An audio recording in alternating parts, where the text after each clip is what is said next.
Hello, ladies and gentlemen. It's your favorite paranormal investigator. My name is Tim Sedano. This is Paranormal Insight, and you will hear a little hum in the background because I got my fan on. Today's topic is today's topic is the continuing series of our folklore meeting our reality. What's there? What isn't there? Where do the two mesh over? So it's a continuing exploration of all that, but today's topic is the Fey folk, the fairies, those fun, impish little, supernatural beings that just mess everything up for everyone or grant supreme wishes and stuff like that, and actually have the basis of the what's known as the fairy tale. So it's wonderful, it's fantastic, it's mysterious, it's interestingly, it parallels a lot of interesting things across the globe. Now, I'm going to check something real quick while I'm here, because I'm not sure my audio is working. How about that? My audio is working. Good stuff. Okay, we're back. So, let me call up. Well, first, actually, let me read something to you. And I will have to read a lot of this, just FYI.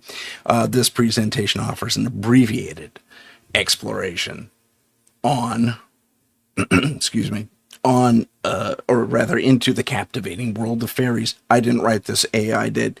I told it what to write, and it just got a little flowery. But we're chiefly going to look at the Celtic origins of the fairy tale, including the Irish, Scottish, and Welsh cultures. Welsh, I said Welsh.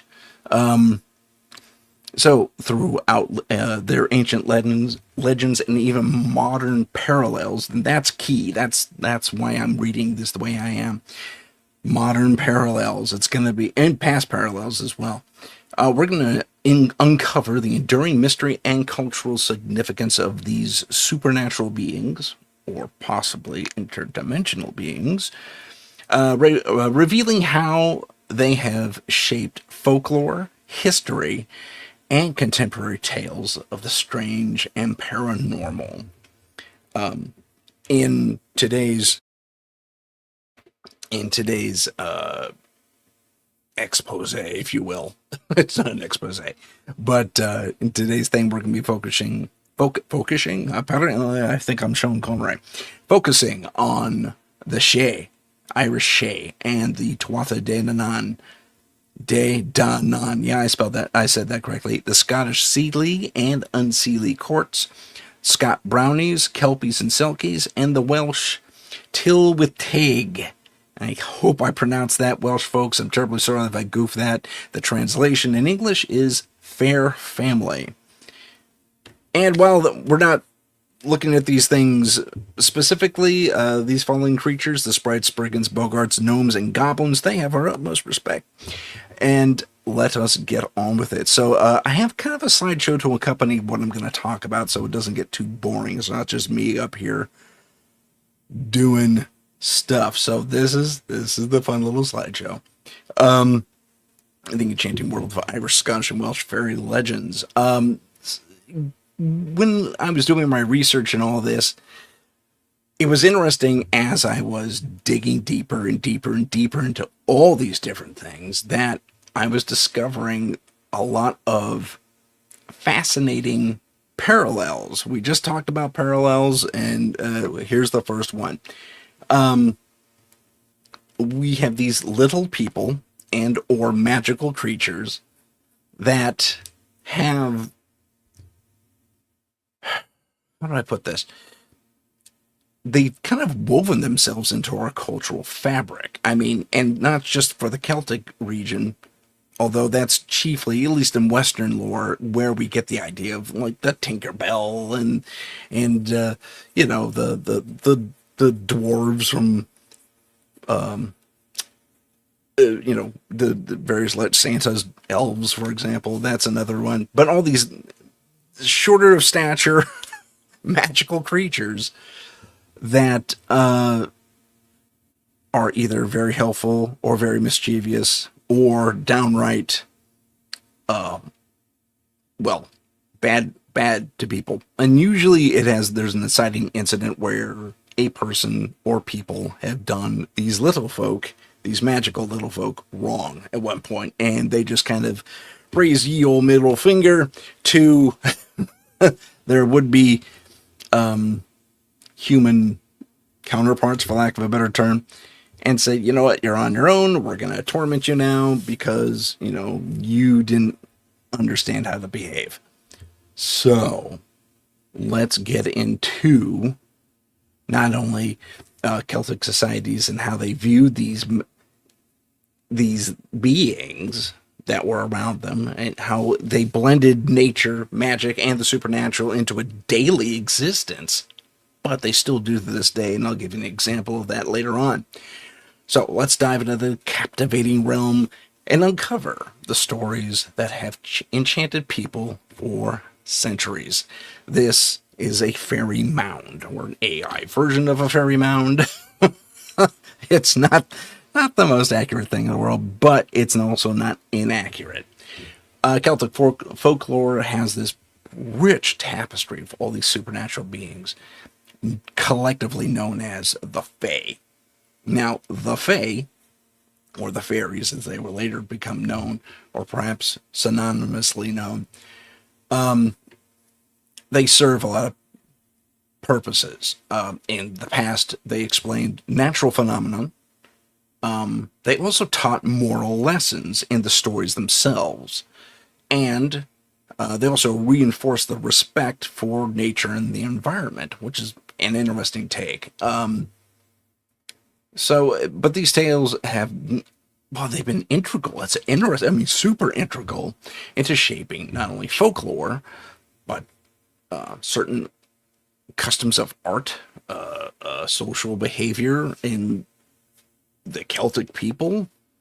Not by and large, I'd say that's a little more localized. Well, yes and no. A little more localized to Ireland, but not just specifically Ireland. I'll give you that example again in a minute. And by understanding these stories, we gain a deeper appreciation of the spiritual and cultural heritage of the Celtic people as a whole, Irish, Scottish, and Welsh. In Ireland, we have the fairies, or the Shay. I hope I'm pronouncing that correctly. It's spelled completely different. And they were believed to inhabit mounds, very much like what you see depicted on the screen. And these mounds, while nothing more than little tiny hills, really, rocks covered with, a few decades, if not a few hundred years of dirt and moss and grass and all that fun stuff, they were thought to be magical. This is where they dwelled. This is where, because it was smaller in I can't talk. Because it was smaller, these little things lived there. And it was interesting that, to see not only these mounds, but there were also rings of mushrooms, rings of dead, stumped out trees trees that fell over 100 years ago or something. There's just that bare, craggy little rooted bit of the bark sticking up from the thing, but it's a perfect circle, and it almost looks like a little fort. It was also known as a fairy fort. Isn't that interesting? I find that very interesting. So, I did not have an example of a fairy fort, although actually I did, but they looked really kind of dumb when AI drew it up. No offense, AI, but you didn't quite get it right, no matter how many iterations I tried to imbue you with details. Anyway, so these stories reflect a deep connection between not only the Irish people, but all the Celtic people and their land, emphasize a reverence for nature. We kind of went over this, and the belief in the fairies that have had historical influences on Irish custom. Pardon me, excuse me, including but not limited to rituals to honor sacred sites and to protect the natural world, but laws. And now here's the story. I will put that on pause just momentarily so you can see me. So in Ireland, I'd say about anywhere from 5 to 10 years ago, there was an article I came across that was part of the strange and weird section, which you look at as, especially as a host for this type of programming, and even as a paranormal investigator, where I trusted my level there a little bit, where I came across an article that specifically kind of lends itself to what we're talking about today. There was a man who was sitting on his favorite bench at his favorite little, well, not a crossroads per se, but a little intersection of town, this tiny little village somewhere in Ireland. And beyond it is one of their many forested areas outside of town. And so he's sitting on his bench, he's feeding birds. And there's this little pathway that crosses in front of him, in front of the bench. There's another pathway that kind of leads off this way. And there's a third pathway that leads behind. But there's this rocky kind of, not unlike what we see depicted here, but less intrusive, not as raised. It's smaller. And it's in the ground. And on the grounds of this little patchwork garden area, you know how they fill things in landscaping. So he's out there and he sees a little person, a little guy, pointy ears, running around, and he sees the little guy sees the big guy see him, and then he scurries off. And the old fella is like, did I take the wrong meds today? What's going on? So he stays there a little bit. He's still feeding the birds, and he plays it off like he doesn't see them, because it's kind of feeling like he's doing this. He's looking. He's making sure it's still happening. So he's looking, kind of side-eyeing this whole thing, and it wasn't peripheral vision. He's looking. He was very clear about that in the article. And so he's feeding his birds still, and he's going through extra bread. He usually does half a loaf a day, but he's going through the whole loaf because he wants to see if they come back. So he feeds the birds the entire loaf of bread. And he's down to like the heel. He's breaking up. Says, "Oh gosh, I'm not going to see him." And then they peek through. Two of them this time. Same little guys. Pointed ears. You can't see both my fingers. Pointed ears.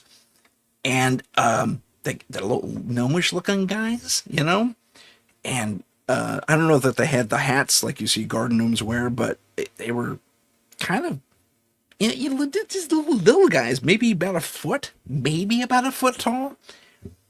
And you can hear them chittering, but going back and forth between each other, kind of hide behind this rock that's not that big for us, but to them, tall enough to hide them for the most part. And he's so thrilled. He gets real happy and throws out the rest of the crumbs. And again, he's doing this all out of the side, right? Because he doesn't want to spook them. He wants to keep looking back and making sure they're not going to visually, disappear or something like that. So he puts his empty bread bag in the trash there, stands up, the little guys hide, and he walks on with a little more pep in his step than usual, and it's speed walking with a cane now. So the guy goes into the pub, and he says, "You're never going to believe what happened." Well, in the same pub happened to be one of the city council. So, and the city councilman says, "Really? Absolutely. Can you come downtown and tell this to some of my friends? Well, I want to officially get this on record." "Really?" "Yeah." Okay, so they both go downtown. He relays the entire story, pretty much as I told it. I paraphrased, I have to admit. And he tells them, what he saw, and they say, "Okay, thank you, Mr. I forget his name." And he goes off, and they debate. It's like, okay, what do we do? I mean, we can't, if these creatures are real, we don't want to disturb them. And we've rerouted roads around fairy trees and forts before. True story. Not kidding. In Ireland, they will reroute a road, a path, whatever, so they don't disturb the fairy folk. I'm not even close to kidding you. It's in some of their laws in the various towns and structures. Not the big cities so much, but because expansion's hard to overcome. But in the smaller villages, oh, absolutely. So, sure enough, city council makes an announcement in the paper that this is that little piece of landscaping where the guy saw the fairy folk is now protected. It's protected. It's a sanctuary. It's an absolute sanctuary. Hey, I got people in the chat. It's Heidi and Patsy. Hi, ladies. How's it going? Good to see you. You got me in the middle of my spiel. I just told a great story about how in Ireland, modern day Ireland, I mean, like 5-10 years ago, there was a guy who saw little people. We don't know if they're fairies. We don't know if they're leprechauns. We saw little people in that village. Made that little landscaping area where the older fella saw them a landmark to be undisturbed for the rest of time to protect the fairy folk. It's fantastic. Heidi, grateful to have you here. Heidi just said she was grateful to be here. And I'm grateful to have both of you here. That's fantastic. Sorry, my earpiece fell out there. So let's dive back in. This is a fairy fort or a fairy hill or a representation of one. And then, this is, yeah, thank you. And this is this is kind of what I was describing, but not as pronounced in that little park anecdote I gave you from Ireland. Now, let me move on to something else. One of the more famous elements of Irish fairy history. Yes, Irish fairy history. I actually said that phrase. Were not this guy. Well, actually, it kind of relates to this guy. Let me skip ahead a bit. Here we go. The Tuatha De Danann, a mythical race of supernatural beings who were said to have ruled Ireland before the arrival of humans. Now, these stories reflect a deep connection between the Irish people and their land, emphasizing reverence for nature and the unseen forces believed to inhabit it. Fairy beliefs have historically influenced Irish customs for a long, long time. Now, a little bit about the Tuatha De Danann. They are one of the most fascinating and mysterious groups in Irish mythology, often described as a race of divine, otherworldly beings. These are not little people. These are not little people. These are human-looking people, as depicted here, wielding, and I lost my place, magical stuff. They're known as the people of the goddess Danu. This is before humans ever showed up. I don't know where the story came from, but this is what Irish legend has.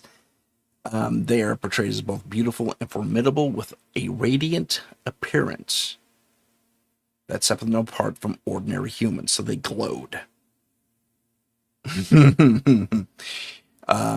Legends also describe them as having, goes into a glowing skin, glowing fair skin, striking features, and an aura of otherworldly grace. Many accounts also mention them as being tall and possessing a commanding presence, often adorned with shimmering ornate clothing and wielding, magical artifacts like swords, spears, and interestingly, cauldrons. Their physical beauty and supernatural traits have led to comparisons with elves or fairies in other mythologies. Well, one thing that blurb skips is this isn't the first time we've heard this. Now, maybe there's a source for this. Oh, I heard that Tuatha De Danann story, and I think I'll lay it in here with my story. But too many people have witnessed, and I'm going to say the word alien, beings who match this description. So that's kind of interesting. These were the first people on Ireland, apparently. Now, also according to Irish folklore, the Tuatha Danann arrived. Danann, I keep messing that up. Or the also known as the Tuatha Day, if you just want to shorten it, which they do often, arrived in Ireland on dark clouds descending from the heavens. Ha ha ha ha! More parallels with the aliens things. To claim the land as their own. They are believed to have come from mystical islands beyond the sea, bringing with them unmatched wisdom, magical abilities, and sacred treasures such as the Stone of Fall, the Spear of Lug, that's I guess at that name, and the Sword of Nuada, and the Cauldron of Dagda. Okay. Now, their rule began after they defeated. Okay, now here's where the legend kind of gets a little weird. If they were the first people here, who did they have to defeat? Let me go back in the slides. They had to defeat the Firbolg. Firbolg. Wow, they look surprisingly like Vikings. Now, I have to give AI a little bit of credit here. It went through the entire internet to figure out what a Firbolg looked like. And 3 out of the, 6 options it gave me were Vikings. Vikings were super explorers, man. They were the Marco Polo of their day, okay? And they went out everywhere. So if the Firbolg were already there, then why were the Tuatha Dé called the first people of Ireland? Okay, sorry, I bumped the mic there. The story gets a little more convoluted and at the same time interesting. Their rule began after they defeated the Firbolg and the monstrous Fomorians in a series of legendary battles, including the famous Second Battle of Mag Tuired. Never heard of the Battle of Mag Tuired, first or second. And let me show you what a Fomorian looked like. Again, this is according to AI, who came up with these images. And again, they give me a series of things to choose from. And guess what? That's not it. We get more Vikings. Actually, these guys kind of look like, oh my gosh. Well, they remind me of Vikings, true, but I want to say with that weird little piece of hair coming out of the top of their helmet, it looks a little more like Mongols of some sort or something like that. Although it's too early for the Mongols, because this is way before them. But at the same time, there were two, from what I can determine and separate, if the Firbolg and the Fomorians, these monstrous-looking creatures, well, they could be at a distance, but if you get up close, they look kind of humanish. Okay? And if they were both Viking clans battling it out for Ireland initially, and then come the Tuatha Dé, who descend with magical weapons and fierce things and, unbridled power at their side to destroy and drive off both of these guys, from what I can determine. Again, if AI is accurate, because we don't have any real depictions of these things.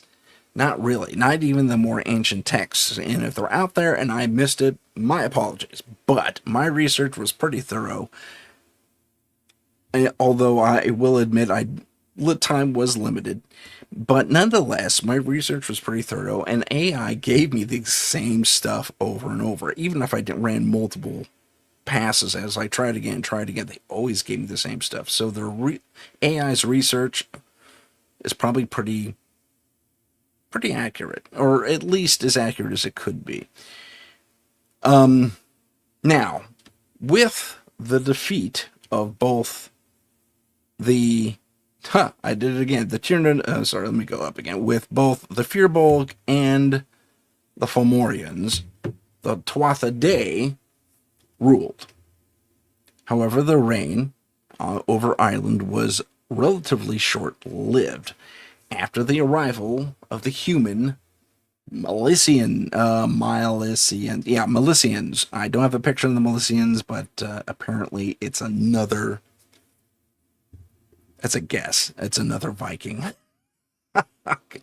conclave that said, you know what, I could do better, and tried to take over. So after the arrival of the human Milesians, the Tuatha Dé were defeated and retreated to the other world, where they became known as it says the Ashade. I think I'm messing that up. Otherwise known as the Fae folk. So, right off the bat, the little tiny people, the more classic Victorian fairies, and their like, are not the case with the Fae folk.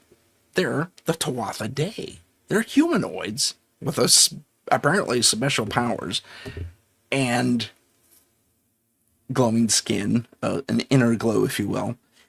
And we had to ask ourselves, I think, let me shift over here. What is going on? I mean, historically, granted, these are stories. These are legends passed down, and someone finally wrote it all down to have a congruent retelling of these stories. But still, we have some interesting things happening. My guess, educated or otherwise, guess is that the Tuatha Dé were, like I said, aliens, and we've heard that description before. Glowing beings with abilities and devices that wielded unhuman, certainly inhuman and godlike power. I got that out of my mouth. I'm so happy about that. Yeah. But what makes the Tuatha Dé, and I'll go back to our little graphic here, what makes the Tuatha Dé especially compelling is their duality. And I was just talking about this. They're both divine and human-like, embodying the blend of myth and history that characterizes much of Celtic lore. But... and they represent wisdom, artistry, mastery of the natural and supernatural worlds. But they also match a lot of alien descriptions, and most mainstream things won't mention that because even today, even with all the hearings and pledges of honesty, I could say that better. But all these Senate hearings and people coming forward, whistleblowers, that's the word I was looking for, all these whistleblowers coming forward with evidence, with video, it's still taboo because it cannot be or will not be allowed to be proved. Now, that's just an opinion, chiefly, I guess, if you're gonna tag what I do, it's technically entertainment, but at the same time, I'm doing a lot of research and digging around here. And we're seeing things that, one, speak to that fact that we've already been visited by other creatures from at least outside of our dimension, if not from far away on other worlds. Sometimes some folks say they're one and the same. Could be. Could be. I mean, if you're going to travel to an alternate reality, though, you don't want to go too far off, otherwise things would be, well, complicated, because you're going to run into duplicates of yourself, theoretically, if you follow quantum string theory. Sorry. Okay, I'm going to stop myself right there before I go off on a tangent. But it's interesting that the legends of these Tuatha Dé match a lot of more modern and, historically repetitious descriptions. Hi, Sherry. How's it going? Sherry just joined us in the chat. But it's interesting these Tuatha Dé look like I don't know, something close to the Nordics, maybe. Although I don't remember Nordics being described as glowing. They were another humanoid-like species. Anyway, I digress. Let us get on with our presentation. Now, a little bit about the Fomorians. That is... Nope, that's not it. These guys, these would-be monsters, were of a darker sort. Often depicted as monstrous, chaotic beings. Well, you would, if you saw people run around with horns on their helmets, yeah, you'd probably, especially at a distance, yeah, you'd think they were devils or something supernatural, especially if they're speaking a different language and have formidable armor and shields and weapons. Yeah. They were said to embrace and bring with them chaos. Well, that kind of. Patsy's a hoot. Don't worry, Patsy, it's all good. We also had this is the show that was supposed to happen last week, but it didn't because of the server malfunction over at Google. But I digress. Let me get back to the Fomorians. The Fomorians are described as being monstrous, bringing chaos with them, and even some of them were described as grotesques. That is, they were mutated, horrible creatures with one eye.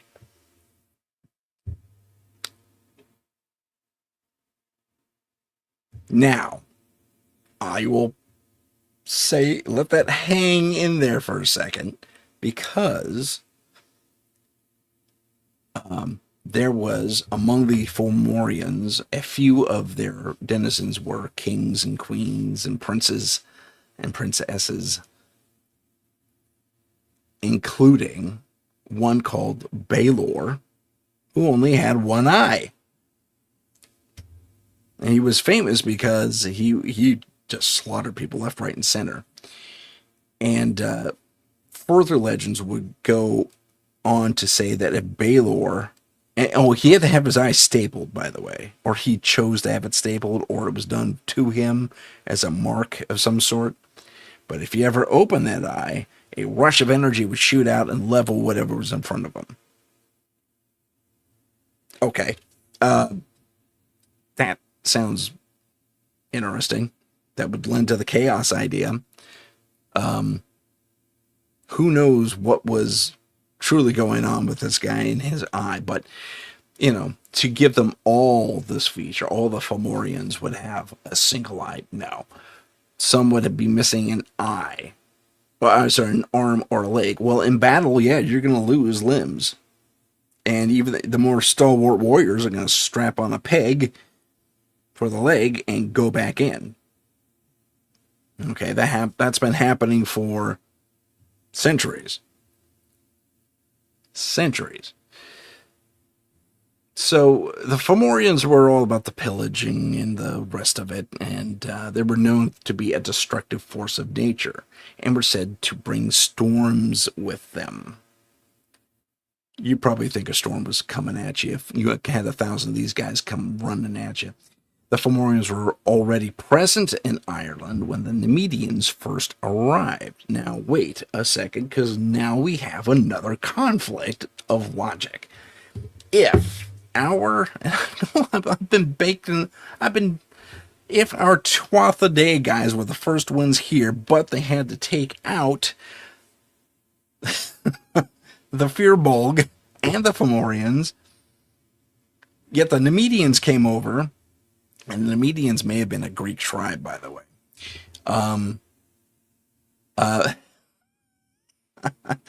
Then what is happening here? So, yeah, there's a lot of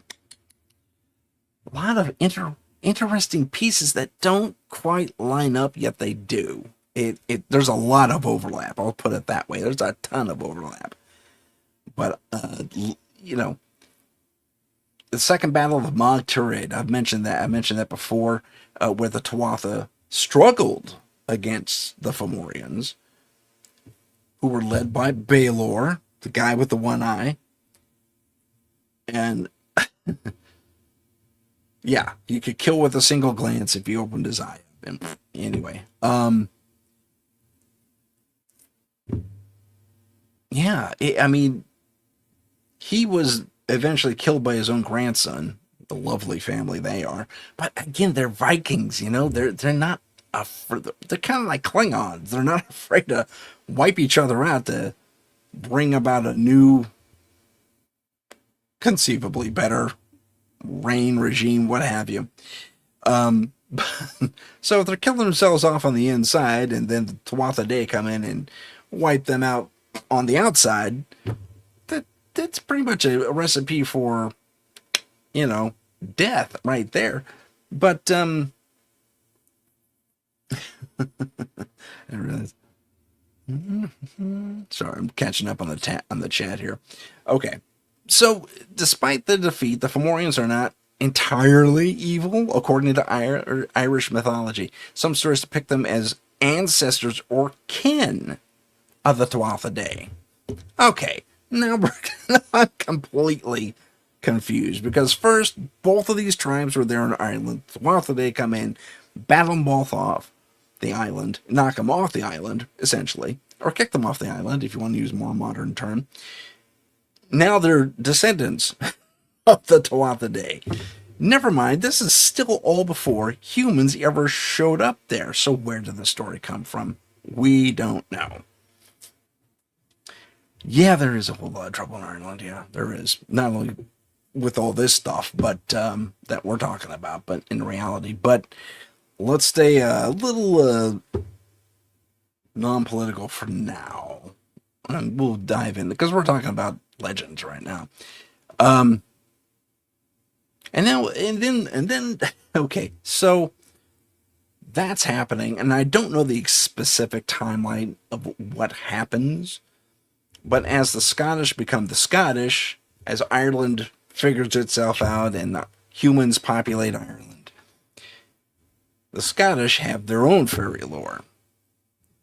That's the Tuatha Day again. Now I don't know why this is here, but it is. The Scottish countryside, very lovely. But they have an interesting thing with their fae folk, and their fae folk are very much, very, very, very, very, very similar to Irish fae, Irish legends, fairies in general. I mean, pretty much all of them. They also had something kind of interesting where their description of what happened, or what I guess the fairies were, included courts. I mean, royal courts. Specifically, two courts, the Seelie and the Unseelie courts. The Seelie court is generally seen as a kind of protective or protectorate of the humans, while the Unseelie court is more malevolent and dangerous. And I guess the two sides had their various creatures. The contrasting groups embody the dual nature of fairies. This is the anthropological explanation. The dual nature of fairies reflecting the balance between light and dark in Scottish mythology. That's a nice, simple, easy answer. And we're dealing with fairies, and we don't know a lot about them. Possibly ultra-dimensional creatures, which kind of makes sense. But in addition to these courts, the Scott legends include creatures like the Brownies, who are helpful little household spirits who assisted with chores. And I got a picture of them. No, I don't. Somewhere I do. Nope. There we go. There's the Brownies. I don't know why the slides are out of order, but they are. So these are the Brownies. They were little folks and had their own little houses and were spirits of some sort or another who helped around the house with chores. And then we had, and this is kind of when we're talking about the various different things we're actually going to tackle in this topic, but we also have the Kelpies, which are basically described as shape-shifting water horses said to lure people to their watery doom. My guess is they're Unseelie court types. But, hey, take a ride on me. I'm a water horse. Who thinks this is something? Tells me someone saw like a seal or something in the ocean and said, I'm going to go for a ride on that thing, and ended up drowning. That's a guess. I mean, I don't know. It's a fair guess.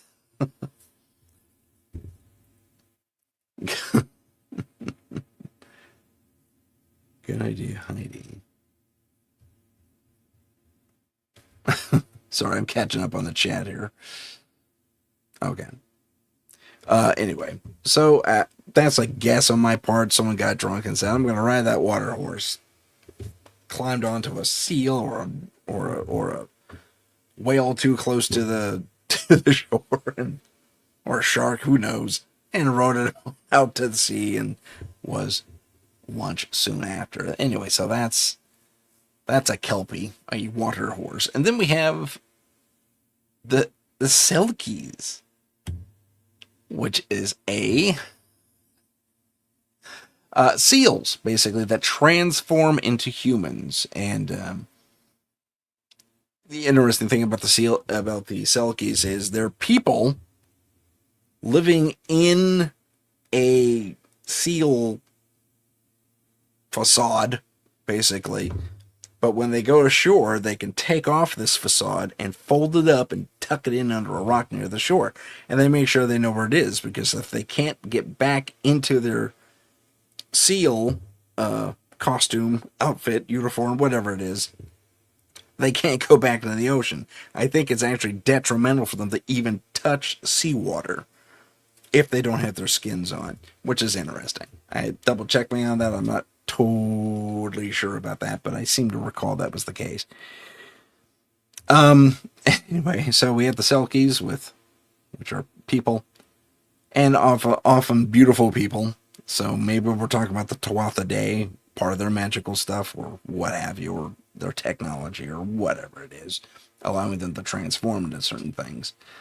But all these different creatures are part of, a beloved part of Scottish lore, and these stories have influenced local customs and rituals designed to protect individuals and communities from fairy mischief and harm. And it's a real thing, again, in Scotland, as in Ireland. Although Scotland's take on it, they just kind of have the fairy ring and the fairy tree and fairy fort respect. They'll go around certain things. Like I saw a recent story where a farmer just went around, well around a tree, just in case. And that's kind of how they're living with this whole fairy thing. It's like, we don't have proof. No one's really seen anything for a while.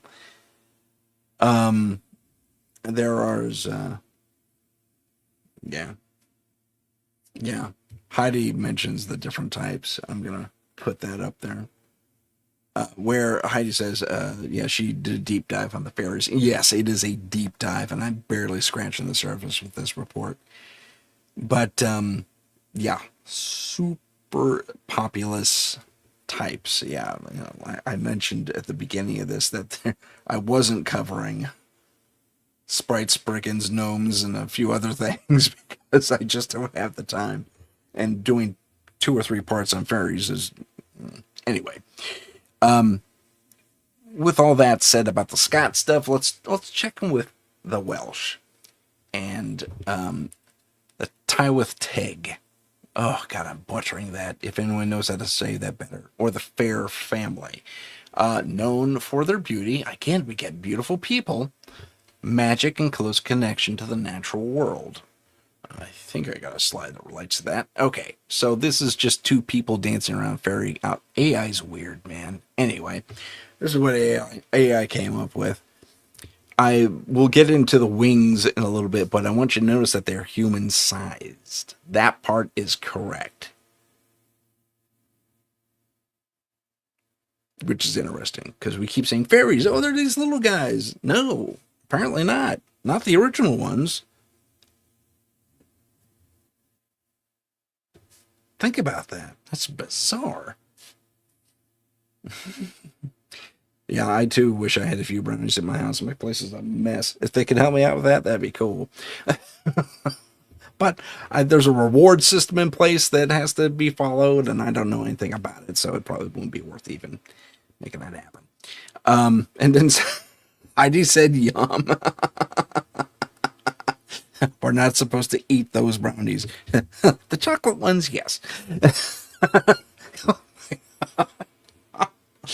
The comedy that ensues on this show. Anyway, let's talk about the tie with Tig. Oh, wow, I'm butchering that. Welsh, reflected in various Welsh customs that seek to maintain harmony between humans and the supernatural.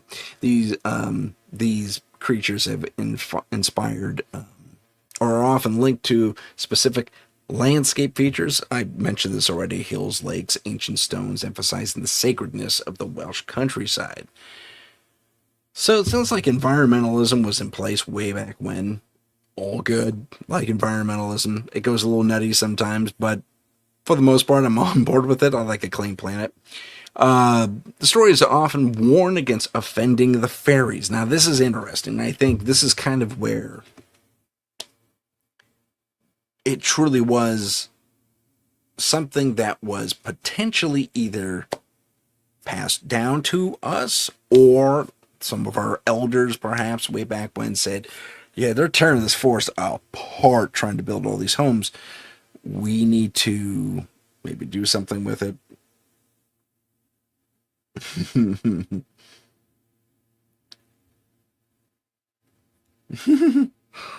Oh, sorry, Heidi distracted me with her comment. No, I kind of forgot what I said. Oh, no, our elders kind of maybe put a few things in play. Oh, yeah, don't tick off the fairies. Yeah, that's it. That could be it. Maybe something was passed down, something actually happened that was supernatural and weird or otherwise unexplainable, especially back then. And they attributed it to the fairies. Well, we don't want to do that again. We don't want that bad thing to happen, whatever it happened to have been. Like a log fell on a guy and crushed him or something because he picked off the fairies. I don't know. But that's a guess. Your stories often warned against offending the fairies, who are believed to have control over fertility. Got to keep the babies coming. Harvests. Got to feed everybody. And the well-being of the land. Don't want bad land. Don't want your crops going rotten and what have you.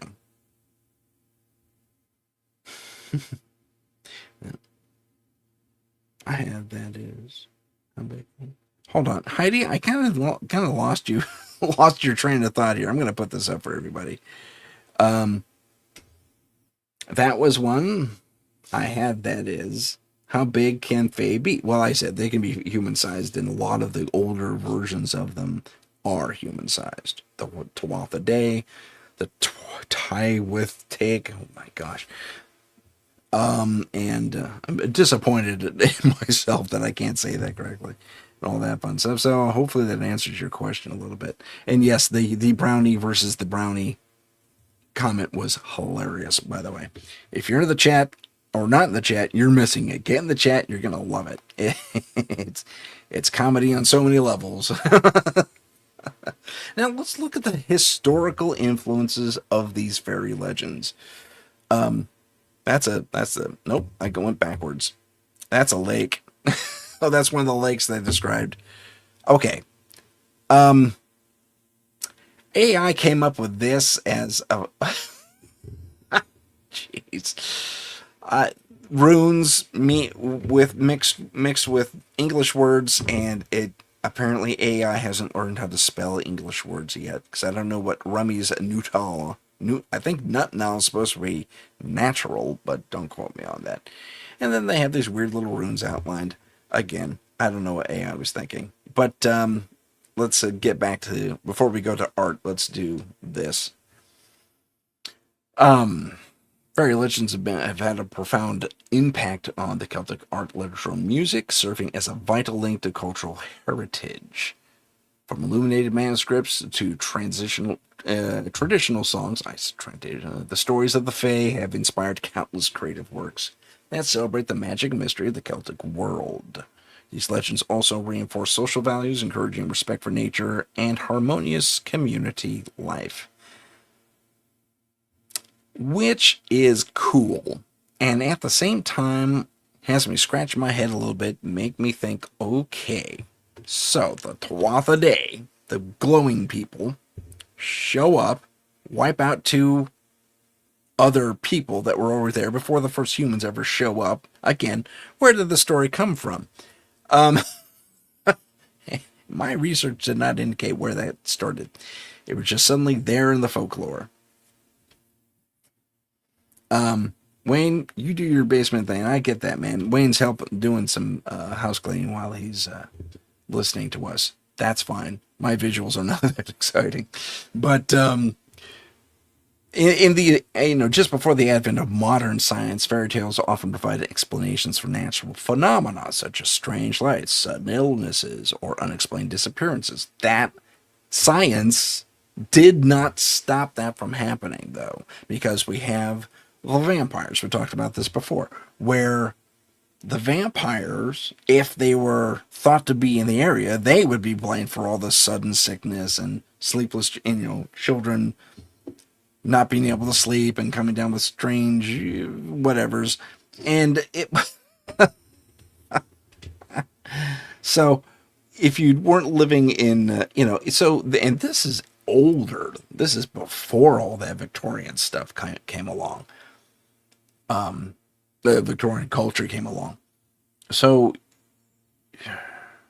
we're talking about all the lands around England proper had this fairy stuff happening, but then, well, actually, I should say, England didn't get into the whole vampire thing until Bram Stoker, but on the other side of the channel there in Europe, yeah, we had in Victorian times and a little bit before the whole vampire thing happening. So whereas the Moldovans and all those guys in that sector of the planet had, included a big swath from Denmark on down to the Moldovan peninsula, peninsula. I'm talking about places that don't exist anymore, have partially, but all this stuff was in play. They still didn't have a solid science or explanation about what was going on, and I can't say that we do today either. We have more information, but not, I don't think, even a fraction of all the information. So we have a cultural thing happening where, we have all this art that's being perpetrated, wrong word, all this art that's out there. Let me kill my little thing here so you can see all the words on it. That is going out, spreading throughout the world through literature and stories and all that stuff, as people intermingle more and more throughout the centuries.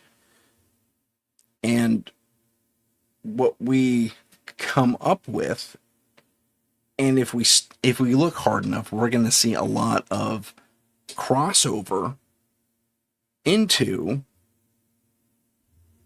the same thing happening. I didn't say that correctly at all.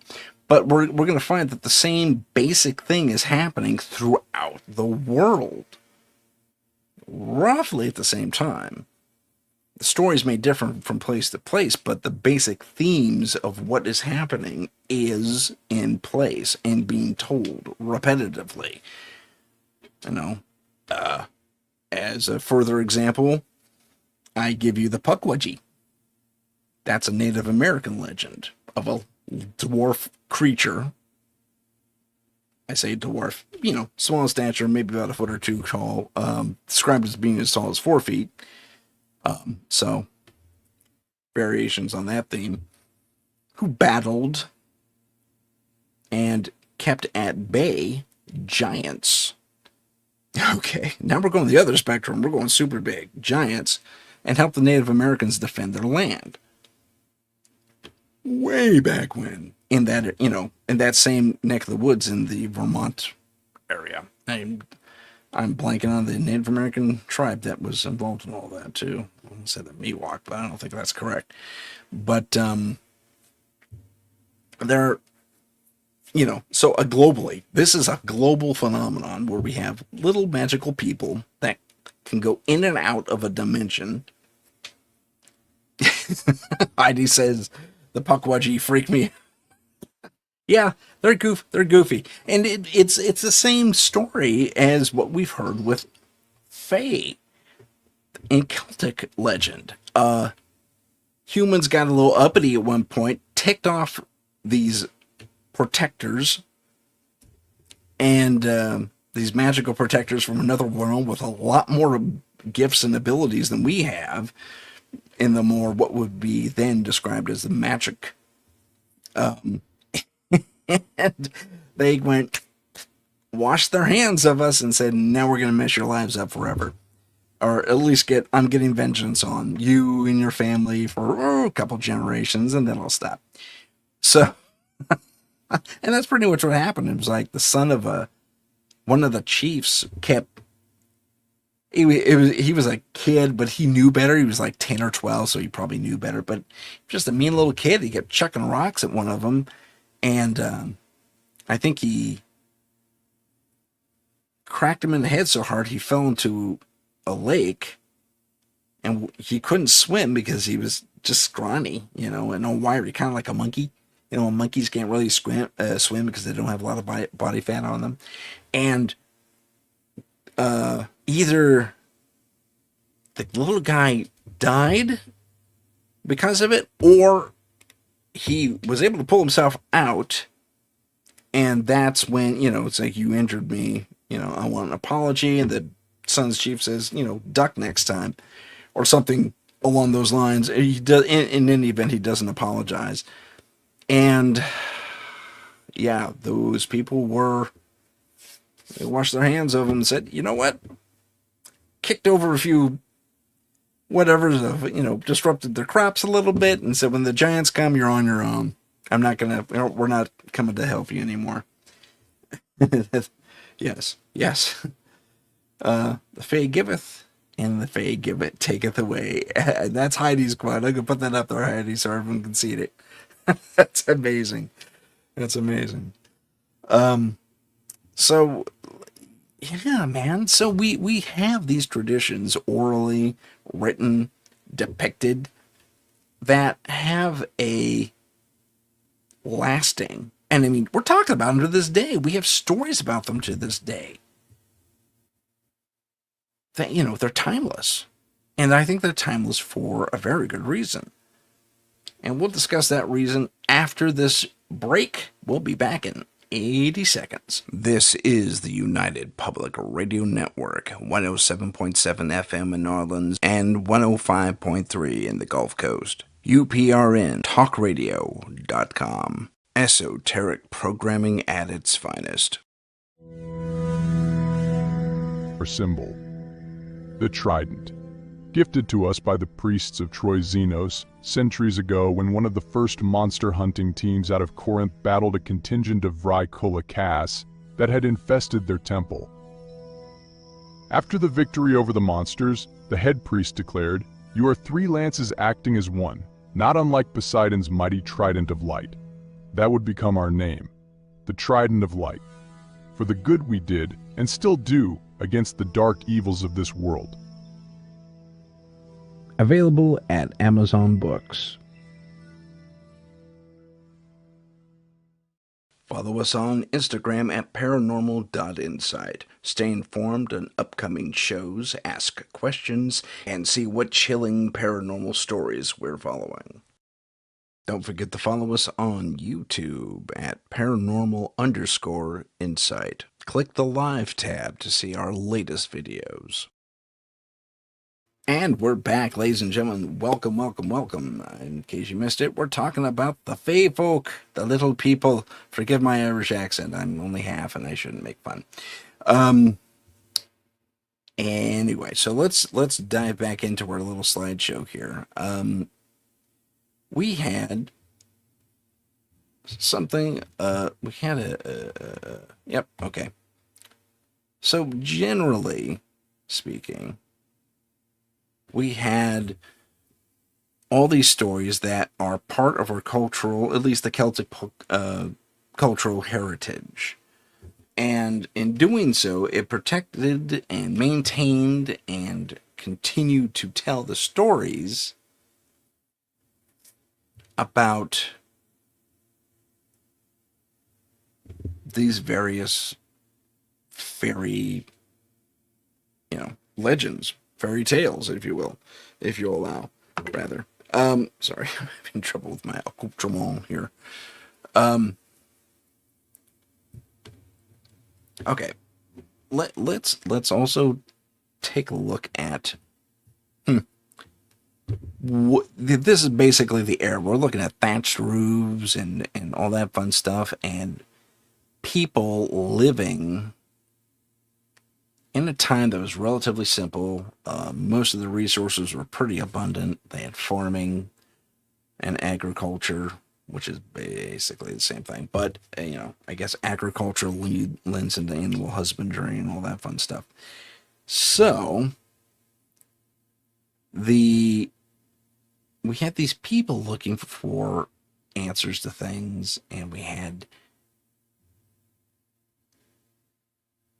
Well, let me tell you a little story. In Welsh folklore, the Tylwyth Teg are noble and beautiful. Okay, I already went through all that. The fairy influence. Oh, I went over that too. Look at me go! I'm so ahead of the game here. The lore, the fairy lore impact on Celtic art, which we kind of also touched on. I'll go back one slide. Hey, that's Thunder and Lightning. Look at that. So we have various things telling, this is the idea of what a fairy's tale is. It's a lot of magic, and it's a lot of stories, a lot of characters that we may all know. Maybe we don't know them. I don't know. Fairy legends have inspired a wealth of Celtic art, from intricate knotwork and illuminated manuscripts to paintings and sculptures. These artistic expressions often depict scenes from fairy tales. I cut off my words. There we go. That or symbolic representations of the Fae, blending mythology with craftsmanship. That's I found that very intriguing. The result is a rich visual heritage and also a rich musical heritage, as we see explored here in this slide. And why they did the weird Gaelic that isn't Gaelic at the top, that's AI's fault, not mine. But I liked the picture, so I kind of went with it. But I had to do a lot of editing. It didn't say fairy lore before, but they are told a lot through song, which is kind of intriguing. Art has served as a medium to pass down these stories and cultural values, and ensuring that fairy lore remained alive and accessible, because they taught all those things about respect for nature, respect for your community, and the gifts of the natural world. Although these creative works, through these creative works, the enchantment of the Fae continues to captivate and inspire audiences around the world. Nope, that's not it. That's kind of cool. Here we go. Again, it's in not Gaelic. It's or some weird, I don't know what it was trying to do here. But AI came up with this. Medieval Celtic manuscripts, such as the Book of Kells and maybe even the Tir na Nog, don't quote me on that one, often contain elaborate illustrations and motifs inspired by fairy legends and Celtic mythology. These manuscripts were painstakingly created by monks. Not just monks, that's not entirely true, but a lot of monks did do it because they knew how to read and write. And artists, there you go, who sought to preserve the cultural heritage of both the religious and secular themes, which didn't really come into play in the Celtic story until the whole Christian movement, that weird wave that kind of swept across Europe and the surrounding areas. These manuscripts not only safeguarded stories, but also served as educational tools. and sources of inspiration for future generations. Very true. I myself, as an author and a screenwriter, have written about the Fae and the fairies and stuff like that. It's really kind of cool. Now, we kind of went over this already, and some of these slides are a little repetitive. But in these stories, I don't know what's going on with this one. Again, we have. Okay. This slide baffles me, but it's kind of cool. In Celtic societies, fairy beliefs influence social behavior and community rituals. People practice customs to honor the fairies, such as leaving offerings or avoiding certain places at specific times. Don't go in the forest at night, Jimmy, because the monster will get you. That's an Americanism I threw in there, because that parents have been saying that to their kids forever. And these fairy stories kind of, enhance that thing. I was like, well, if you heard the story of this, the guy, and the other guy who didn't listen to his parents and got eaten by the spectral werewolf somewhere in the deep in the forest. I mean, Grimm's Tales did that. And that still persists today. And so these fairy legends, which said the exact same thing. So we're dealing with a kind of a cultural theme from an anthropological perspective. We're looking at community lessons told through tales that are relatively acceptable to be learned and listened to and repeated from young childhood into old age when you're the parent or grandparent. So it's they're just warnings. And it's like, these practices and telling these stories and showing these pictures fostered social cohesion and respect for tradition, reinforcing collective identity as well, which is interesting. So this is where we have the separation. We have Grimm's Tales and their kind of stuff happening, and they have elves and stuff, man, and in their tradition, and in the Germanic and Nordic tradition, fairies in the Celtic tradition, and then we have all kinds of spirit animals and spirit people in the Native American religion perspective, I should say, because they have different religions. By integrating fairy lore into daily life, at least even, and that still happens today in the Celtic lifestyle, and the Celtic, among their people, communities, thank you, oh my goodness. Integrating the fairy lore into the daily life, communities maintained a harmony with the unseen world and each other. So they had each other's back. It's like, oh, you're too close to the forest edge there, Jimmy. You might want to step this way a little bit. These rituals also served as reminders to be of the delicate balance between humans and nature, encouraging mindfulness and reverence. Okay. I kind of just covered this, but I will say it. Okay, this is music. I thought this was a cool little thing.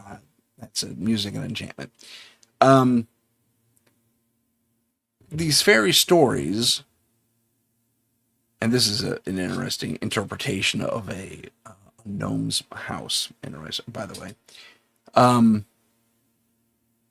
Before scientific explanation was available, we had all these fairy stories that help people make sense of the world around them, including strange lights, sudden disappearances, and illnesses. These tales provided comfort and understanding in the face of the unknown. We kind of already said that. And the slides kind of repeat that quite a bit, and I apologize for that. The influence on modern fantasy literature, is interesting. Celtic fairy legends have profoundly influenced modern fantasy literature, and they have, inspiring authors to create worlds filled with magic, mythical creatures, and heroic quests. Tolkien comes to mind right off the bat. I mean, yeah, nothing but all that in that story, all those stories. Writers often draw on these ancient tales to enrich their stories with depth and cultural resonance. I did something similar with my stories. In this ongoing legacy shows how fairy lore transcends time. You say it enough times, people can remember, and then people start writing it down, like I said, and continuing to spark imagination, creativity, and all that fun stuff, and inspire a wonder into a lasting wonder about the mystery of the supernatural world around them, which to this day, even I, as a paranormal investigator, technically speaking, I am embroiled in the mystery of the supernatural world around me because people want to know what's going on. That's my microphone right there. And they say, hey, Tim, come check this out. Stuff's moving around in my house for no reason. Like, inanimate objects are alive and what have. That was my last case. That was kind of cool. But we talked about music already. Wow, they did repeat a lot of stuff. I should have. Anyway, so the connection to the unseen. This is kind of cool. Fairy legends reflect the belief of the unseen forces that influence the world, embodying the idea of natural and supernatural being intertwined. I misspoke that sentence, but I hope I got that across. The Fae are often seen as guardians or manifestations of these protective forces, acting as intermediaries between humans and the spirit realm. Okay, right here I'm going to pause just a moment because I got another story, and I don't know that I have the video, but if I do, I'll pull it up. Let's see here. So pull up my video here. Okay. Yeah, I have, and I hope this works. An explorer by the name of Erwin Saunders. You probably heard the name, and you probably have mixed and or I guess the word is, well, I don't know what the word would be, but he's come up with some interesting things. Specifically, the Pixies in his home of England. Really fascinating stuff because it's kind of all over the place, and we see him, and it's just really cool, some of the things he comes up with. What he has done, interestingly, is, I don't know if I can add this to the stage or not. Yeah, here's some of his stuff. Okay, so there's Erwin, but he's going to talk to us about these little guys walking around, and we're going to see it at one point or another.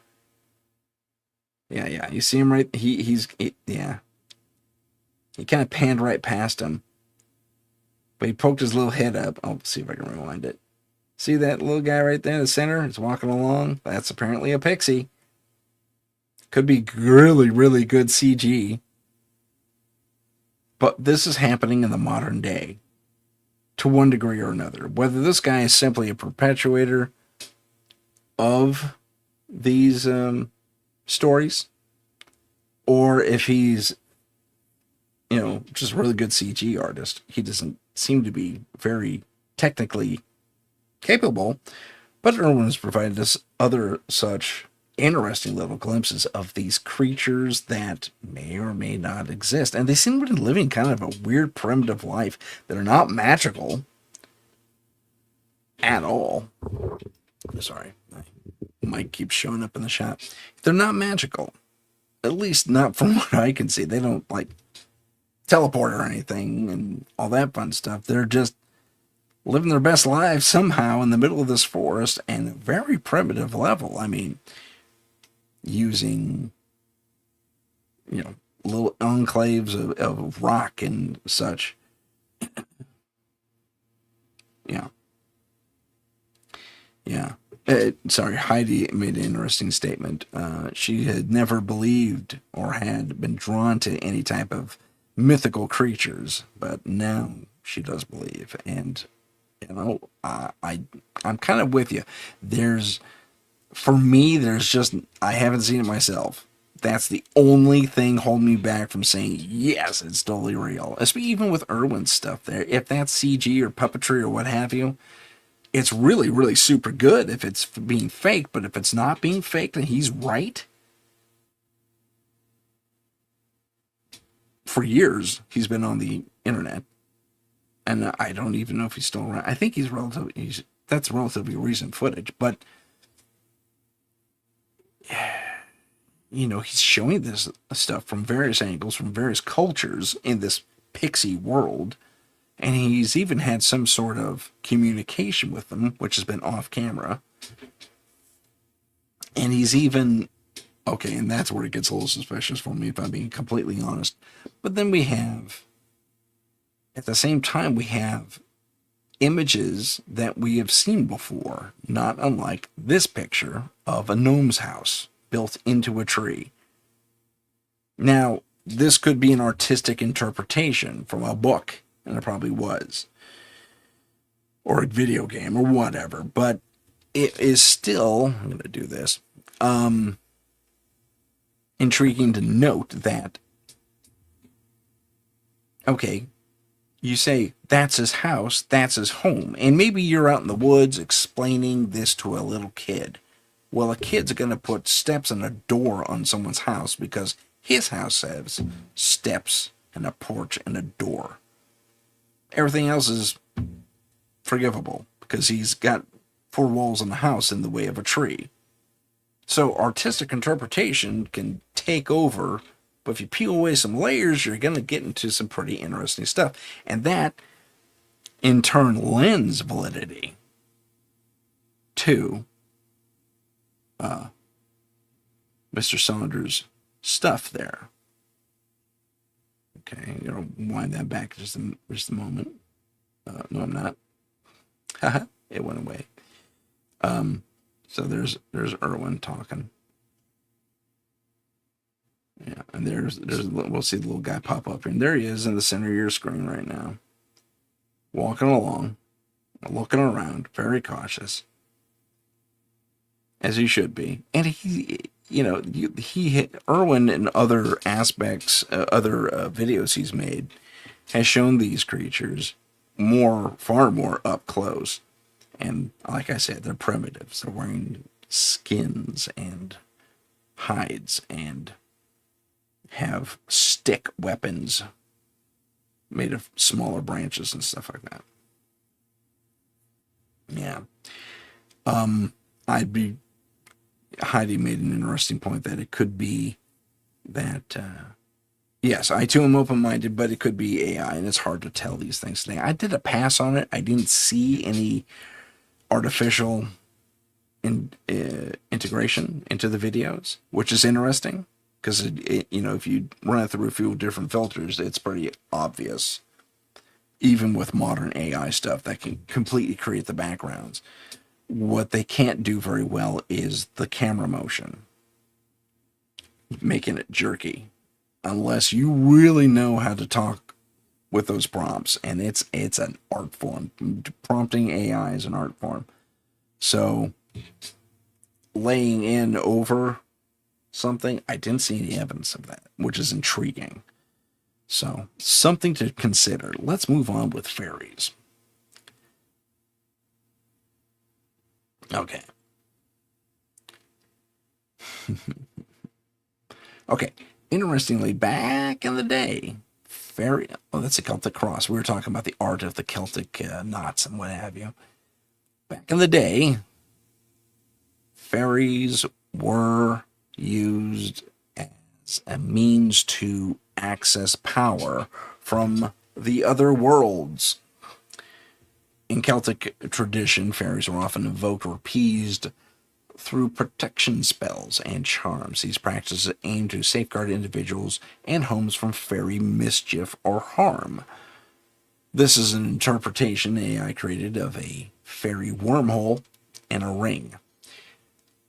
It was the coolest one they had. I was kind of at the deadline and when I was creating all this stuff, so I kind of just took what I had. But it's still a cool shot. So this is possibly a passage into the other realm via a fairy ring. Okay, so these practices are aimed to safeguard individuals and homes from fairy mischief or harm, reflecting a complex relationship of respect and caution. Such rituals illustrate how folklore and magic were woven into daily life, providing psychological comfort, which is intriguing and, needed, and a sense of control over the unknown. Well, yeah, I mean, they've been doing that since, ad infinitum, a long time. Trying to be fancy, and my mouth just won't do it. They also are reveal a deep belief in the power of words and symbols, which kind of takes us back to this. And I know it's here somewhere. That these runes having power, leading to thoughts and ideas, complete thoughts and ideas that are easily drawn to be a symbol for these more extensive thoughts and ideas, kind of not unlike Japanese or Chinese, those symbologies, or even Egyptian. I mean, they had a picture that meant like 5 or 6 words, something, and that's totally, well, it's smart in a way. We have words or images that represent a single sound that make up words. As an example, fairy. We have the F, the A, the R, the F, the A, the I, the R, and the Y. Fairy. Okay. Okay. And it means that. It means fairy. It means what it is. What we say. It's almost like onomatopoeia, but not. Whereas, say, in Japanese, for example, there's a complex figure drawn that's not too complex, but it means fairy of the woods in this location at this time of day, that kind of thing. So, oh my gosh, really? That's what it means? Or 2 symbols can represent that versus 5 letters spelling out one word and all of that complexity. So, using these runes was just a means to communicate these things. And now we're going to go into sacred dwellings, and we're going to go back to the tree picture, which is fun. Hey, look, it's lightning. Tree picture. There it is. Fairies are often said to dwell in natural features, such as ancient trees, fairy rings, and hidden doorways in forests, which is that one. These sites are considered sacred and are treated with respect and sometimes fear, as disturbing them could bring bad luck. Remember the story I told you about the Irishman who said, hey, I saw little people, pixies perhaps, who knows, and got that little piece of landscaping. It's a national treasure. So cool. These beliefs emphasize the sacredness of nature and the presence of magic in everyday surroundings. They encourage a protective attitude toward the environment and its mysteries. Well, that's not a bad thing, per se. I mean, and it's just not, again, it's not limited to the Celtic tradition in Norway, I believe. Time for a story. In Norway, I want to shift over. There we go. In Norway, for the 3rd time, there was a big tree, sacred tree, and not held by any one specific older religion that said, no, you can't touch this tree, but it was still sacred. It had been there for hundreds of years. Okay, it was sacred in the fact that it was just really freaking old and still standing and still healthy. And so there was a freeway going through, and plans were to chop the tree down initially. But the workers, along with several locals, said, no, no, we can't touch the tree. This thing's been here for 1,000 years at least. Okay. So they do a little extra planning and they go around the tree. They put the freeway around the tree. You could drive right past it today. Isn't that fascinating? Something had, just because it was old enough, it had a sacred lineage to it. Now, most cities and unfortunately, most modern Western things, including Norway, would knock a tree down in the name of progress. Although Norway's done a few things that have been kind of inventive, environmentally conscious, I guess is the word. I think there are freeways there, and I can't remember if it's Norway or Germany now. Oh, but it's intriguing. It's the idea is spreading, where they have the freeway go under these overpass, because they're in the middle of a forest. Some of the freeways go right through the middle of a forest. So they have these bridges that are, they're constructed bridges, but on top of them, it's like the old soil forts where they had the moss growing on top, and you just, let it grow, right? Well, that's what they did. They had these big natural-looking bridges that were full of trees and grass and bushes and other things. They just let it grow. And the deer and whatever other wildlife and even people can go hiking across these natural bridges where they just dip down the freeway a little bit to make this happen. So it's about planning, really. I mean, back in the day, progress was progress, but fortunately, I think we're waking up a little bit enough to see that nature does have its benefits, to say the least. I mean, what's that story? There's a plant somewhere in the South America or something like that that holds the cure for cancer, and another plant that holds the cure for pretty much everything. I mean, it's just weird. We have this medicinal, what's that called? No. I'm going to blank on this and it's ticking me out. Oh goodness, maybe you guys can help me. Where you take care of the whole mind and body at the exact same time. Starts with an H. We'll get back to that in a sec. So, respecting these, let's get back to the thing here. So, respecting these various fairy legends and stories and what have you, no matter whether you're a Celtic person or some other holistic. Yes, thank you. Patsy came up with it. Holistic. Yes, a holistic approach to keeping things in balance, I guess is the best way to put it, which is kind of where the whole fairy thing kind of really lands. It's all about balance between nature and man and maintaining that balance. In fact, it speaks to such a thing here that fairy rings, like we have depicted here, or a version of one, were circular patterns of mushrooms or grass or fairy forts that were fallen trees that fell naturally and created these little little gates. They look like little forts. I've seen them. They're pretty impressive. Anyway, they were associated with fairy gatherings and magic. So don't mess with them. They're also considered portals, like we see illustrated. If I show it here, I just realized it was my mug you were looking at the whole time. They're considered portals of the fairy realm, the places where fairies dance, and stepping into one could lead to enchantment or danger. That means bad things may happen to you. And then there's a whole ritual for making appeasement and saying I'm sorry, by the way, that I don't really go into here. These natural phenomena inspired stories that blend out the observation with imagination. Observation with imagination, illustrating how folklore interprets and gives meaning to the environment. Okay.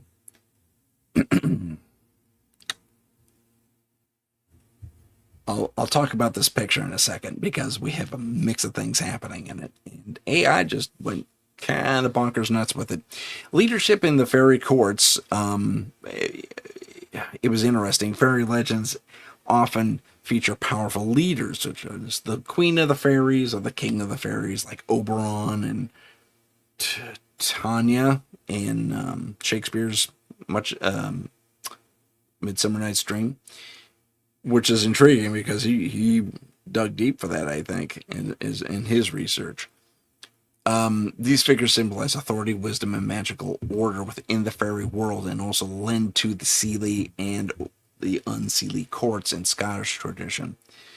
In that they have leadership and a hierarchy and laws and all that fun stuff. Now, let's pause there because that's kind of intriguing too.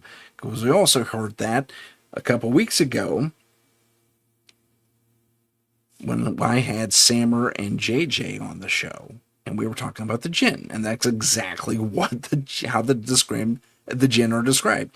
They're right next door to us. They lead basically parallel lives. They have cities and laws and cars, and they go to work every day and come home to their families at night. But they have a little bit of extra something that they can cross over into this world, and are perceived as being magical creatures having an enhanced having enhanced abilities to one degree or another. So, I think the parallels are worth noting, to say the least.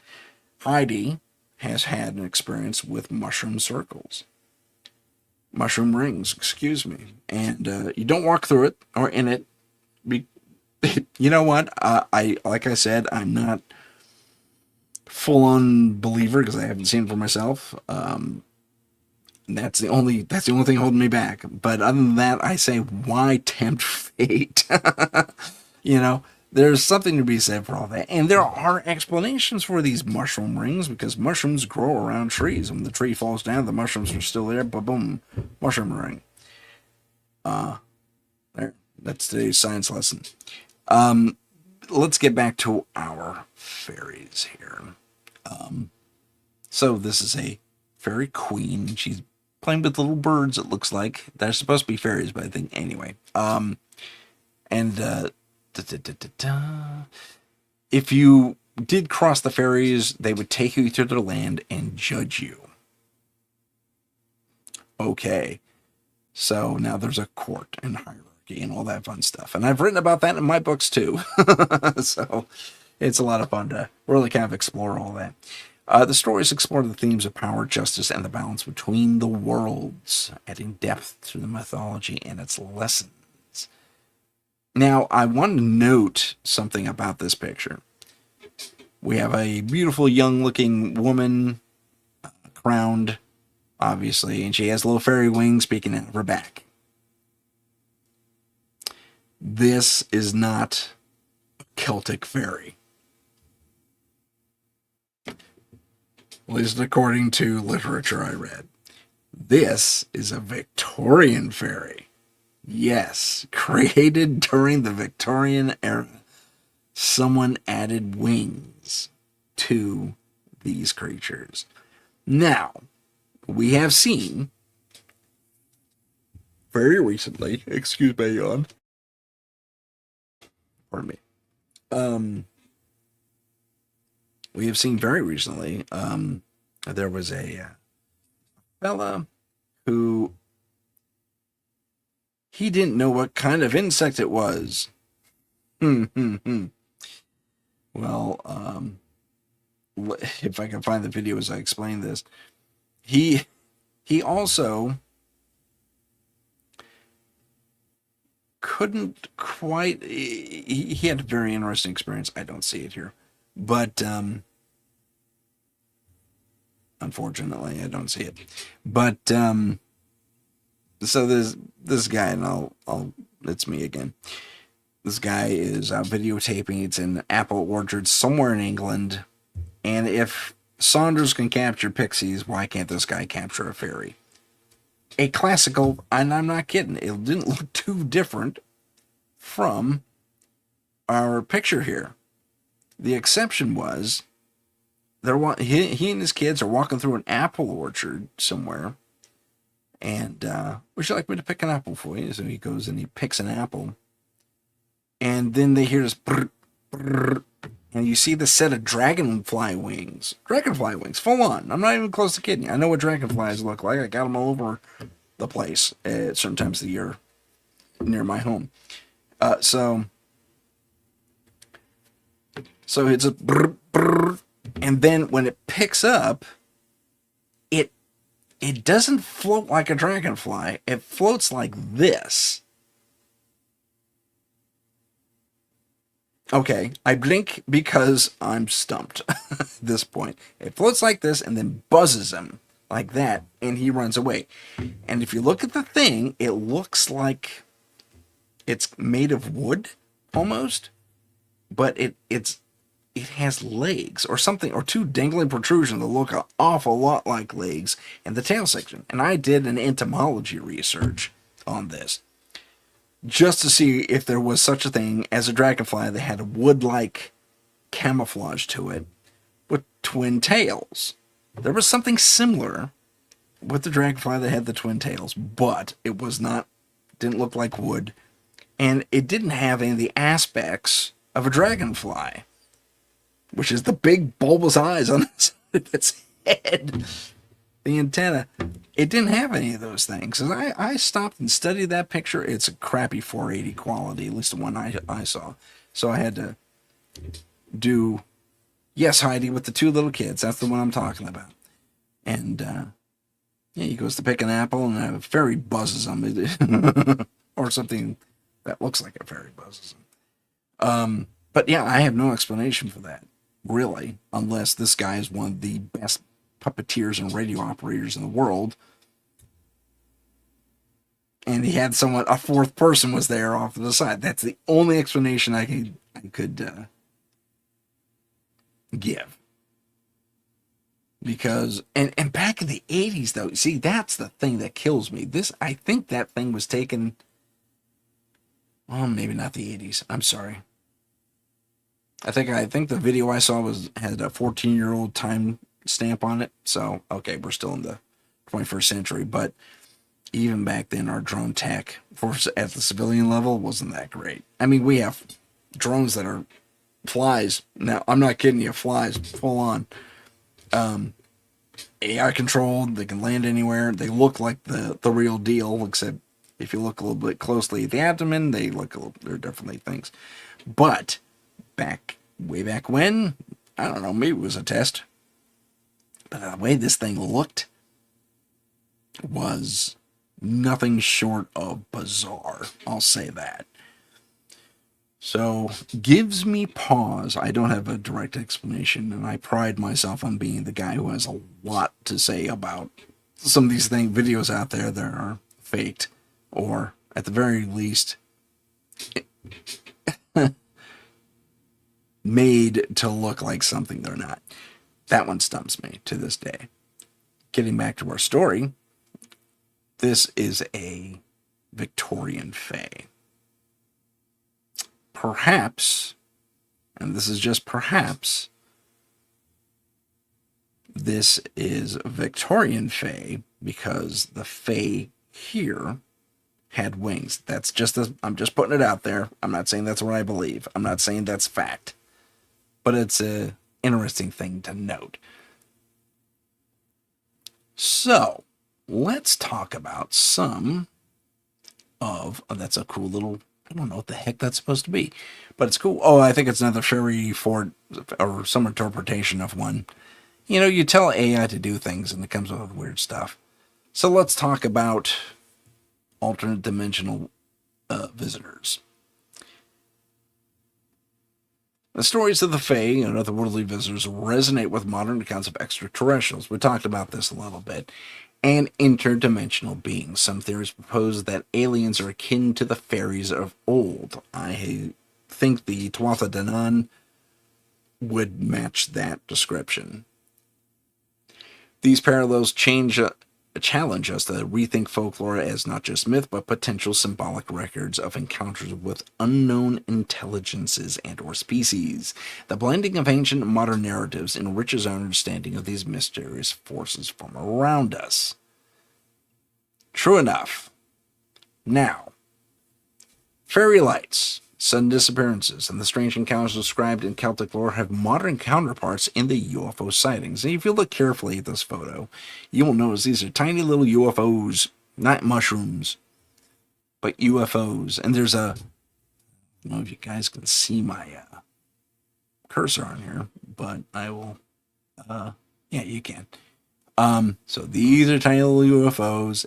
This thing up here is like I don't know what it was. It's kind of like a structure that's up there. And these little guys are over here, just regular old fairy lights.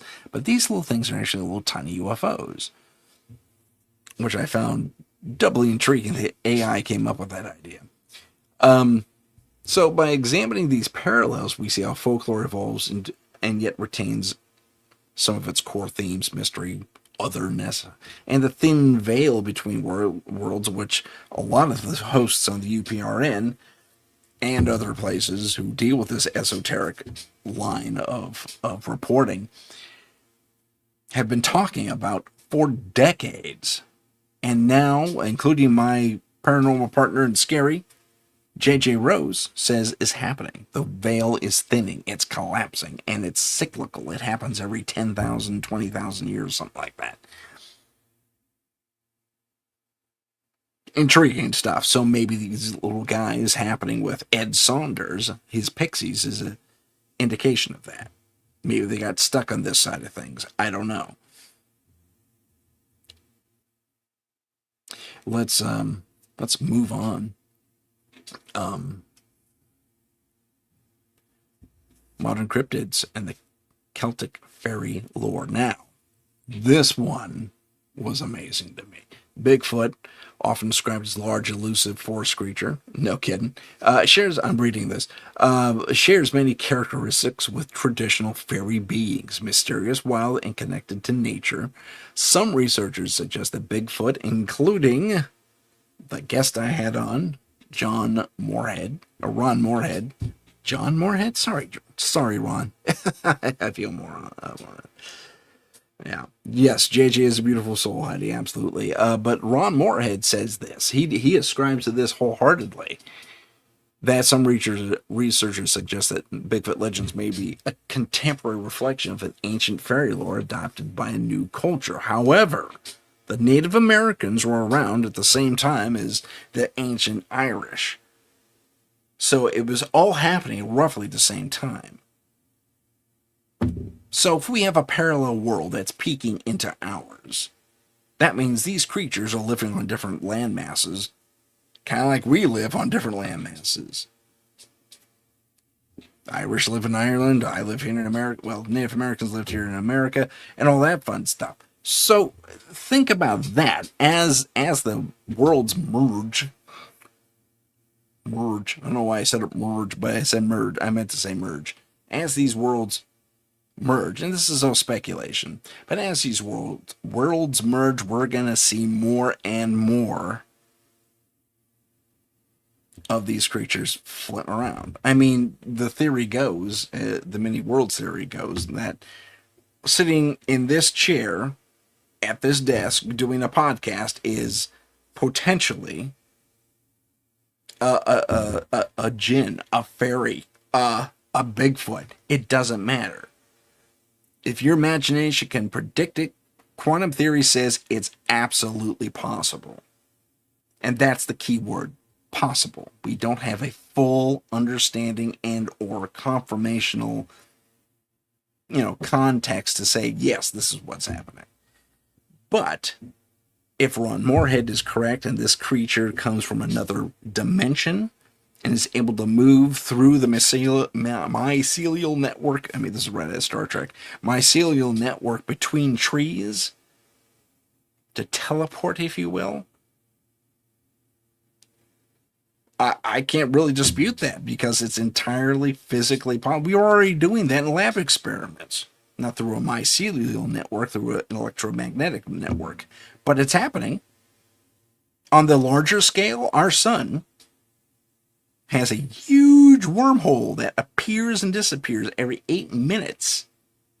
And that wormhole, if they did a trajectory check on it, leads to the nearest star, leads to Andromeda. Maybe that's how our alien friends and starships are getting around. Not by warp drive like we have in our stories, although that's entirely possible, but through this network of solar interconnectivity via these tributaries. Who knows? I mean, we're diving into what I have termed as I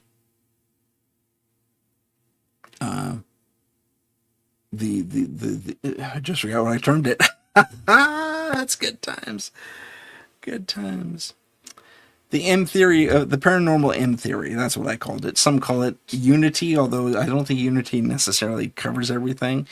But the paranormal M theory does get a little bit closer, I think, as far as I guess, a scientific understanding of what's happening around us. And whether you ascribe to scientific theory versus metaphysical theory, it really doesn't matter because it's all going to come out to the same place.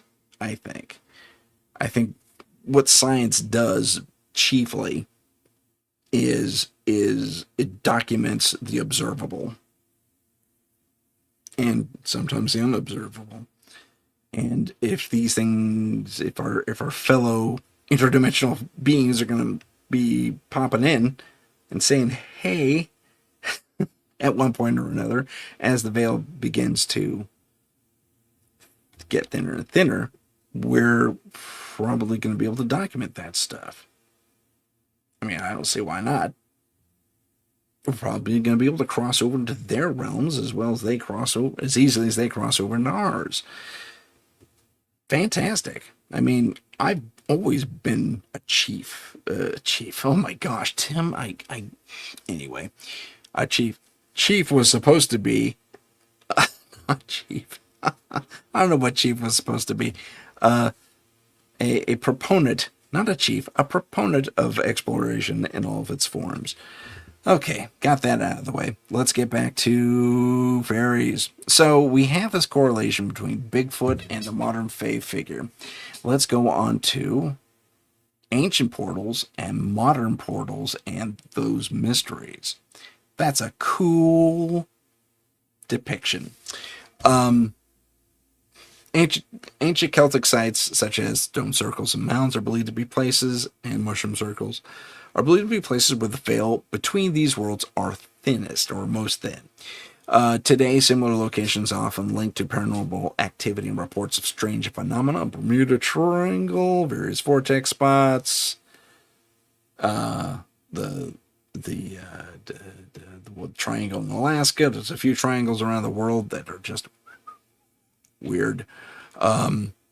Suggest the continuity of sacred and mysterious spots. That is, these are tributaries, portals.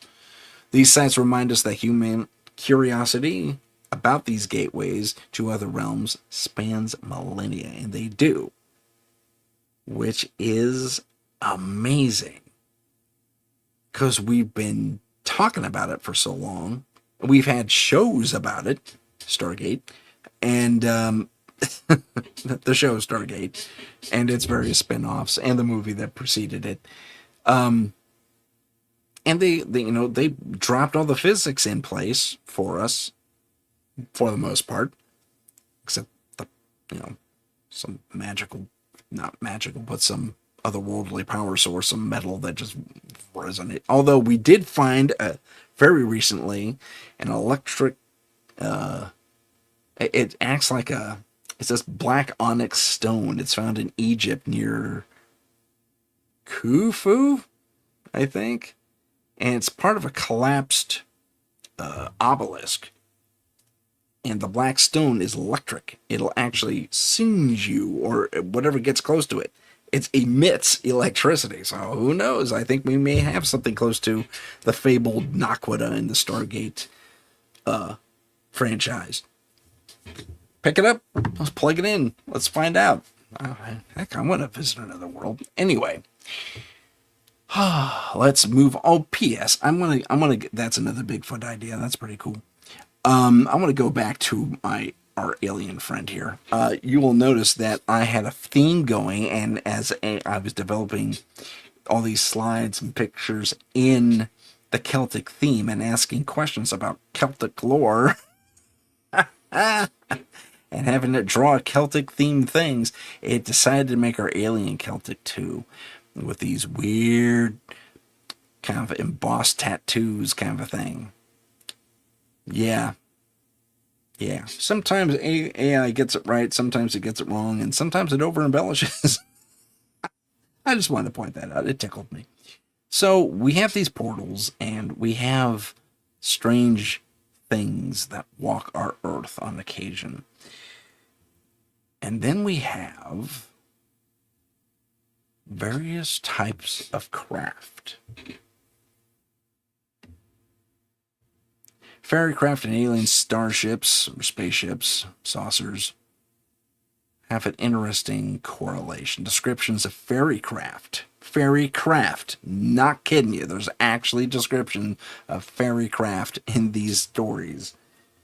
Are explained as being small, glowing, capable of sudden movement, and bear a striking resemblance to modern UFO sightings. This overlap suggests that ancient fairy tales might be early interpretations of unexplained aerial phenomenon, which blows my mind. This also may help us uncover layers of meaning in folklore as being modern reports. What we would attribute as being modern reports. This would go to ICARS. This would go to, what's the other one? Oh gosh, I'm blanking on it now. Oh, darn. The other, MUFON, the other reporting center. ICAR, MUFON, the government, I don't know. But if they had those things in place back in ancient days, something tells me the story would be radically different. That's if they wrote things down way back when, but they didn't for a while. By exploring these similarities, we uncover layers of meaning. Oh, I already said that, didn't I? Modern reports. It says one last interesting thing here in my notes. It reveals how human perception adapts to new mysteries while preserving echoes of ancient wonder. I interpret that as saying we have in our... Oh, I just collapsed it, didn't I? We have in our folklore, modern, and this kind of speaks to ancient astronaut theory to a degree too, where we saw things in the past, or our ancients did, and didn't quite know how to interpret it because they didn't have a modern perspective. If we were to go back and see these things for ourselves, P.S., sign me up for that trip, we'd have more, I think, definitive answers to the mysteries we have today, as well as mysteries from our past. I think it'd be worthwhile to pursue that technology responsibly. I don't need all these alterations. I mean, the Mandela effects and all that fun stuff is hard enough to keep track of. Although I think the Mandela effect is an interesting... I think that's the largest distraction, but we'll get into that in another show. That is it for me. My name is Tim Sedana. I want to thank all of our wonderful guests in the chat for asking these fantastic questions. I want to get to one thing Heidi said to me. She said, I've had something fly by my head close that sounded like a hummingbird. We have them, but once it was in my living room and only happened twice in 4 years. And I assume not a hummingbird in sight. So that's interesting. I've had a similar experience, by the way. So, we have touched on some very fascinating things, some interesting parallels. Next week, servers permitting, we will talk about the giants of the world, not including Bigfoot. Although we may touch on them a little bit, but I'm talking the giants, like of Afghanistan. We have a lot of modern tales about giants, but we also have ancient tales of giants, and we're going to look at that and see where it takes us. Ladies and gentlemen, thank you so much. My name is Tim Sedano. This is Paranormal Insight, And that is all for now. See you next time. If you have a paranormal experience that you would like to discuss on the show, please email us at paranormal.insight.podcast@gmail.com. That's paranormal.insight.podcast@gmail.com.